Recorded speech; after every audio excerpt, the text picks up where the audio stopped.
Hello all welcome back to our channel. అందరూ బాగున్నారా friends? ఇదే కేటీఎం డ్యూక్ 200 కొత్తగా అప్డేట్ చేసిన మోడల్ అన్నమాట. ఈ వీడియోలో ఈ బైక్ సంబంధించిన ఫీచర్స్ గురించి, ప్రైస్ గురించి, అలానే ఈ బైక్ లో జరిగిన చేంజెస్ గురించి టోటల్ గా డిస్కస్ చేద్దాం. మీరు వీడియోని స్కిప్ చేయకుండా లాస్ట్ వరకు చూడండి. ఎవరైతే ఈ డ్యూక్ 200 కొనాలని చెప్పి ప్లాన్ చేసుకుంటున్నారో ఒక 10 మినిట్స్ టైం మీరు ఈ వీడియో మీద స్పెండ్ చేస్తే ఈ బైక్ గురించి క్లారిటీ వచ్చి కొనేటప్పుడు ఎటువంటి కన్ఫ్యూషన్ ఉండదు. So please watch the video without any skip. First of all ఈ బైక్ లో జరిగిన చేంజెస్ గురించి క్లియర్ గా ఎక్స్ప్లెయిన్ చేస్తాను. జనరేషన్ 3 డ్యూక్ 390 లో ఉన్న 5" కలర్ TFT కన్సోల్ ని డ్యూక్ 200 యాడ్ చేశారు. ఇది ఒక మేజర్ అప్డేట్ అనమాట. చాలా బాగుంది update.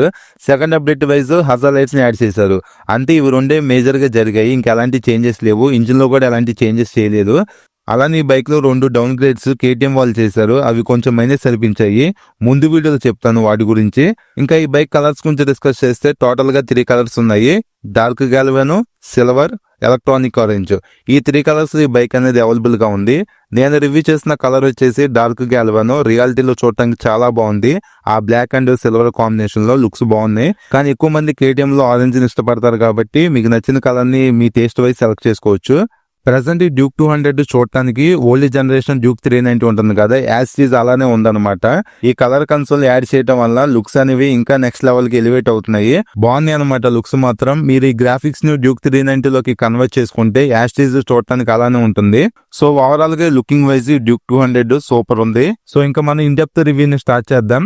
First of all tyres గురించి డిస్కస్ చేస్తే ఫ్రంట్ లో 110/70 ఇంచ్ రేడియల్ టైర్ ని ప్రొవైడ్ చేశారు. ఫ్రంట్ టైర్ ప్రొఫైల్ చూడటానికి ఇలా ఉంది. అలానే అలవిల్ డిజైన్ కూడా సింపుల్ గా చూడటానికి ఇలా ఉన్నాయి. ఈ డార్క్ గాల్వానో కలర్ లో బ్లాక్ కలర్ అలవిల్స్ ఉంటాయి. అదే రిమైనింగ్ 2 కలర్స్ తీసుకుంటే ఆరెంజ్ కలర్ అలవిల్స్ ఉంటాయి. Next back side 150/60 inch radial tyre ని ప్రొవైడ్ చేశారు. బ్యాక్ సైడ్ టైర్ ప్రొఫైల్ చూడటానికి ఇలా ఉంది.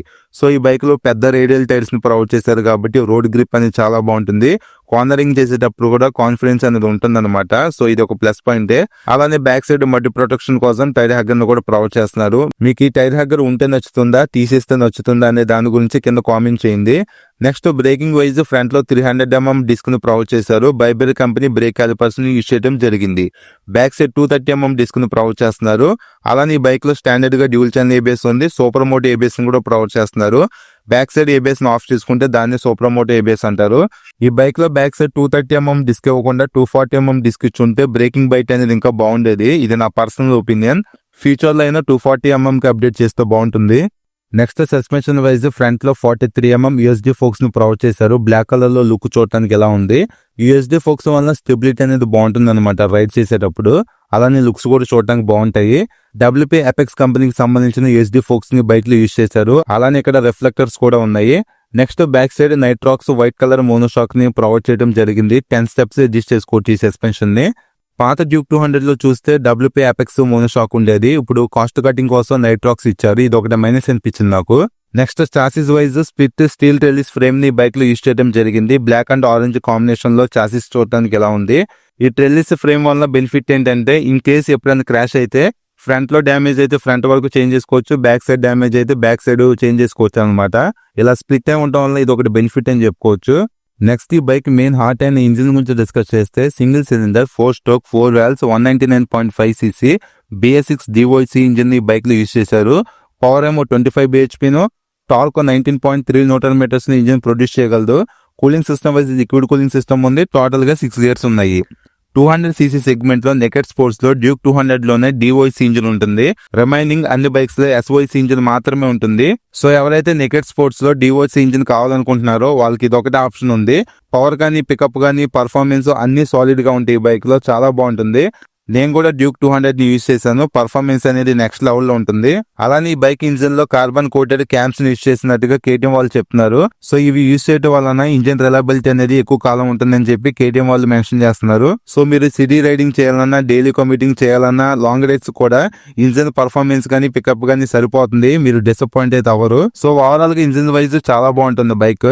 నెక్స్ట్ ఈ బైక్ లో అండర్ బెల్లీ గార్డ్ ను రిమూవ్ చేస్తారు కాస్ట్ కటింగ్ కోసం. ఇది ఒకటి మైనస్ అనిపించింది. మాన్యువల్ గా వేయించుకోవచ్చు కానీ బైక్ తో పాటు వస్తే బాగుండేది. ఇంకా ఈ క్రాష్ గార్డ్స్ క్వాలిటీ పర్లేదు, బానే ఉన్నాయి. ఇంకా పిలియన్ కి అలానే రైడర్ కి same rubber type foot rest ను ప్రొవైడ్ చేశారు. మెటల్ ఇవ్వాల్సింది. ఇంకా ఈ బైక్ లో సెంటర్ స్టాండ్ లాంటివి ఏమి ఉండవు. పెడక్ స్టాండ్ కంపల్సరీగా తీసుకోవాలి. ఎప్పుడైనా చైన్ లూపింగ్ చేసుకునే టైంలో పెడక్ స్టాండ్ బాగా యూస్ఫుల్ అవుతుంది. ఇంకా బ్యాక్ సైడ్ అల్యూమినియం స్వింగ్ ని ప్రొవైడ్ చేశారు. ఈ స్వింగ్ ఉండటం వల్ల బెటర్ హ్యాండ్లింగ్ అనేది బైక్ లో ఉంటుంది. నెక్స్ట్ ఓపెన్ చైన్ ఉంటుంది. సో రెగ్యులర్ గా చైన్ లూబింగ్ చేసుకోవాల్సిందే. లేడీస్ కి safety wise iron sari guard ని బైక్ లో ప్రొవైడ్ చేస్తున్నారు. నెక్స్ట్ లైటింగ్ నుంచి డిస్కస్ చేస్తే ఈ బైక్ లో ఆల్ ఎల్ఈడి లైటింగ్ సెటప్ ని యూజ్ చేశారు.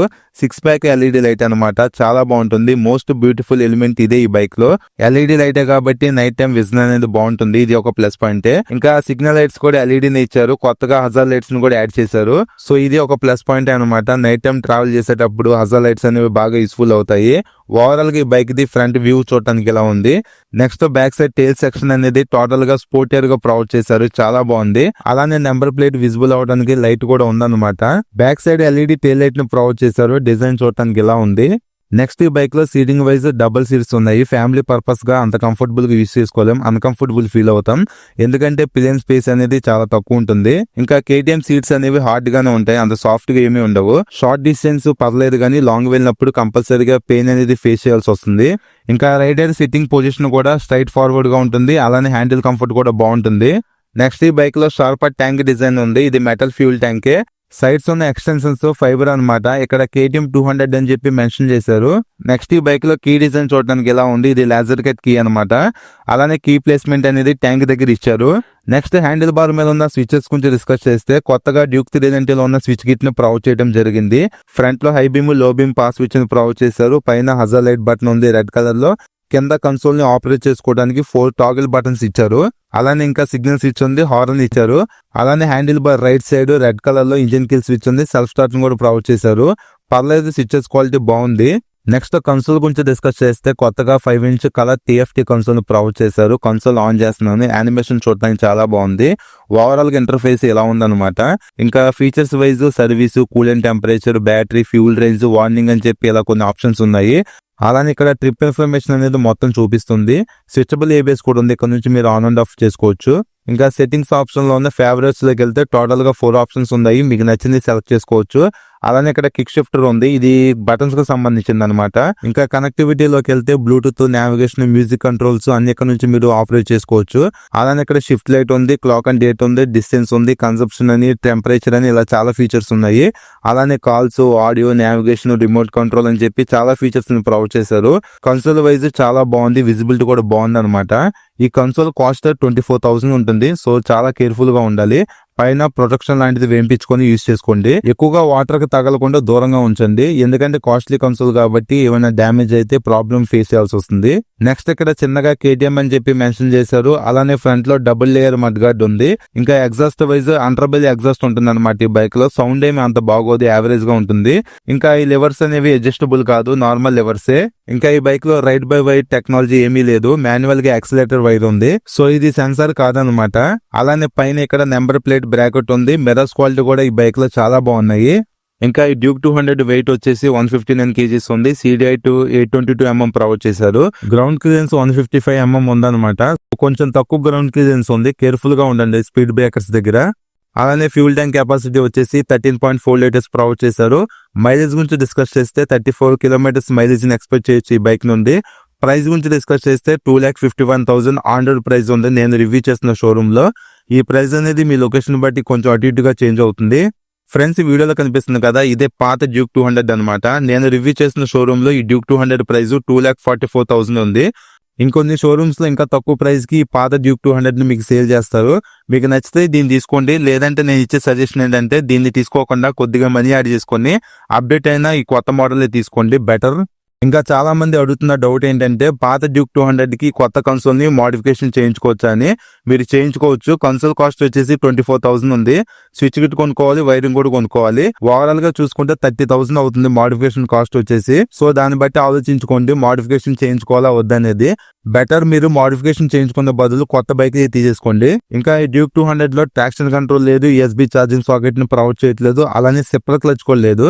సో ఇవి ఒకటి మైనస్ అని చెప్పుకోవచ్చు. ఇంకా KTM షోరూమ్స్ ఎక్కువ ఉంటాయి కాబట్టి సర్వీస్ రీచ్ అనేది ఈజీగానే ఉంటుంది. ఇంకా ఈ బైక్ మెయింటెనెన్స్ వైజ్ ఎక్కువ మెయింటెనెన్స్ ఉంటుంది, తక్కువ ఏమి ఉండదు. స్పేర్ పార్ట్స్ కూడా ఎక్స్పెన్సివ్ ఉంటాయి అనమాట. 200cc సెగ్మెంట్ లో ఇది బెస్ట్ బైక్ అనమాట. కానీ వాల్యూ ఫర్ మనీ వెహికల్ కాదు, ప్రైస్ అనేది ఎక్కువ ఉంటుంది. 200cc కి 2,51,000 అంటే చాలా ఎక్కువ. కానీ ఈ బైక్ లో టాప్ ఫీచర్స్ ఉంటాయి, లుక్స్ బాగుంటాయి, పర్ఫార్మెన్స్ కూడా చాలా బాగుంటుంది. సో ఎవరైతే మనీ నాట్ ఏ మ్యాటర్స్ అనుకుంటే మీరు ఈ బైక్ ని హ్యాపీగా తీసుకోవచ్చు. సో ఎవరైతే వాల్యూ ఫర్ మనీ బైక్ కోసం చూస్తున్నారో వాళ్ళకి ఇది సెట్ కాదు. సో ఓవరాల్ గా 200cc సెగ్మెంట్ లో డ్యూక్ 200 అనేది బెస్ట్ బైకే. సో ఇది ఫ్రెండ్స్ ఓవరాల్ గా ఈ KTM డ్యూక్ 200 గురించి నేను ప్రతి పాయింట్ మీకు షేర్ చేసి అనుకుంటున్నాను. నేను ఏదైనా పాయింట్ మిస్ చేస్తే మీరు కింద కామెంట్ చేయండి, మీకు రిప్లై ఇస్తాను. ఈ వీడియో నచ్చి లైక్ చేయండి, మన ఛానల్ ఫస్ట్ టైం చూస్తే సబ్స్క్రైబ్ చేసుకుని సపోర్ట్ చేయండి. Thank you.